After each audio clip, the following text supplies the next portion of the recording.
தமிழ்நாடு எதிர்க்கட்சித் தலைவர் இபிஎஸ் ஆளுநரை சந்தித்திருக்கிறார். அது குறித்த மற்றுமோர் அண்மை செய்தியை நாம் பார்த்திருக்கிறோம். சென்னை கிண்டியில் இருக்கக்கூடிய ஆளுநர் மாளிகையில் இந்த சந்திப்பு நடைபெற்று வருகிறது.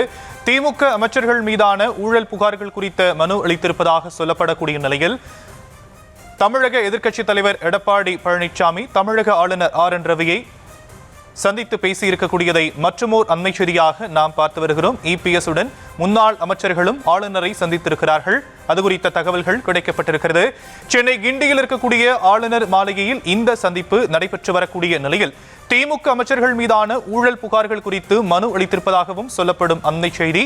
விவரங்களை நம்முடைய செய்தியாளர் ராஜேஷ் வழங்க நாம் கேட்கலாம். ராஜேஷ், விவரங்கள். வணக்கம்.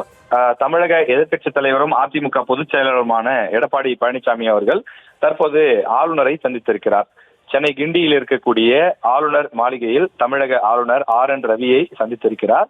உடன் முன்னாள் அமைச்சர்கள் 6 பேர் வந்திருக்கிறார்கள். வேலுமணி, தங்கமணி, கே.பி. முனுசாமி, நத்தம் விஸ்வநாதன், சி.வி. சண்முகம் உள்ளிட்ட 6 பேர் உடன் வந்திருக்கிறார்கள். கையில் ஒரு மனுவும் கொண்டு வந்திருக்கிறார்கள்.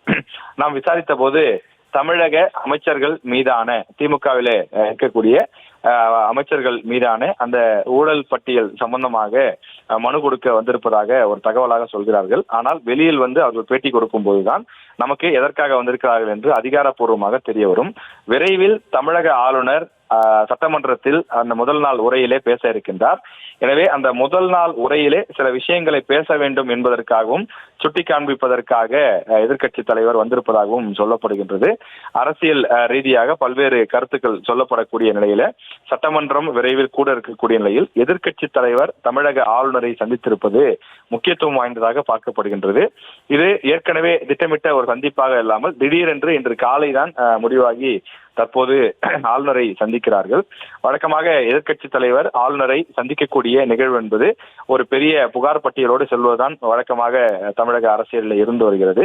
எனவே இந்த முறை தமிழக எதிர்க்கட்சி தலைவர் எடப்பாடி பழனிசாமி அவர்கள் எதற்காக சென்றிருக்கிறார் என்பது இன்னும் சற்று நேரத்தில் வெளியில் வந்தவுடன் பத்திரிகையாளர்களை சந்தித்து அவர் தெரிவிக்க இருக்கின்றார். ஏற்கனவே கள்ளக்குறிச்சி அந்த பொதுக்கூட்டத்திலே அவர் பங்கேற்று பேசியிருக்கின்றார். இதற்கு முன்பு இபிஎஸ் பல்வேறு பொதுக்கூட்டங்களில் பேசும்போதும் அமைச்சர்கள் நேரு மற்றும் துரைமுருகன் ஆகியோர் மீதான அந்த முறைகேடுகள் சம்பந்தமாக இடி கடிதம் எழுதியிருக்கிறது. ஆனால் தமிழக காவல்துறை வழக்கு பதிவு செய்யாமல் இருக்கிறது. இதன் மீது உரிய நடவடிக்கை வேண்டும் என்று பலமுறை பொதுவெளியிலே அவர் பேசியிருக்கின்றார். எனவே அந்த விவகாரங்கள் சம்பந்தமாகவும் தமிழக ஆளுநருடனான இந்த சந்திப்பில் பேசுவார். அது ஒரு மனுவாக ஆளுநரிடம் கொடுக்கப்படும் என்றும் தகவலாக கிடைத்திருக்கிறது.